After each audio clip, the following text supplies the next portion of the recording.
Twongeye kubahereza ikaze kuri mwe mwese mukomeza gukurikira ibiganiro byacu bya UR Update aho muherereye hose.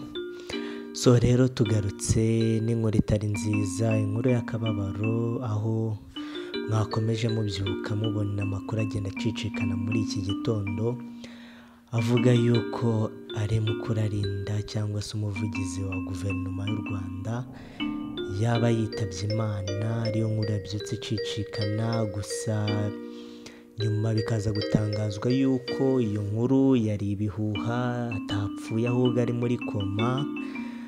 Abantu benshi bakomeza kugenda babishidikanyaho bavuga se yapfuye ntiyapfuye. Ibitangazamakuru bimwe na bimwe bitandukanye byamubitse, yewe yaba n'ibikomeye, Igihe cyabyanditse, Inyarwanda n'ibindi bigiye bitandukanye byandika ko yapfuye, abandi bakandika ko atapfuye. Mbese tujya mu rujijo twibaza icyaba cyabaye, niba ari ibihuha cyangwa atari ibihuha.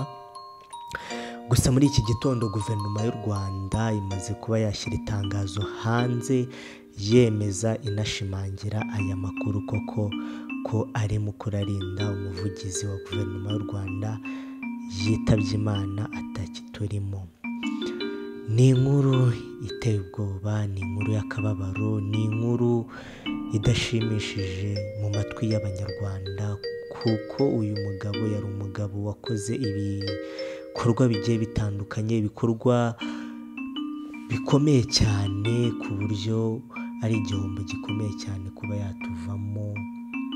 Nkatwe nk'Abanyarwanda tuzi umusanzu yatanze, aba mu myidagaduro, aba muri siporo, yaba no ku gihugu muri rusange. Birababaje, sinzi ko tuzapfa kubona undi umeze nkawe. Gusa icyari kitumye dukora iyi videwo ni ugushimangira no gushimangiza neza ko uyu mugabo yamaze kuba yatabaruka muri iki gitondo cyo kuri uyu wa gatanu, nk'uko guverinoma y'u Rwanda yamaze kubitangaza.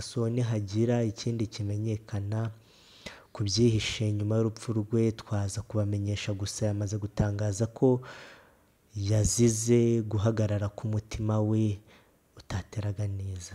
Mukomeze mwihangane, tunihanganishanya, mukomeze mugire ubuzima bwiza, dukomezanya. Murakoze cyane.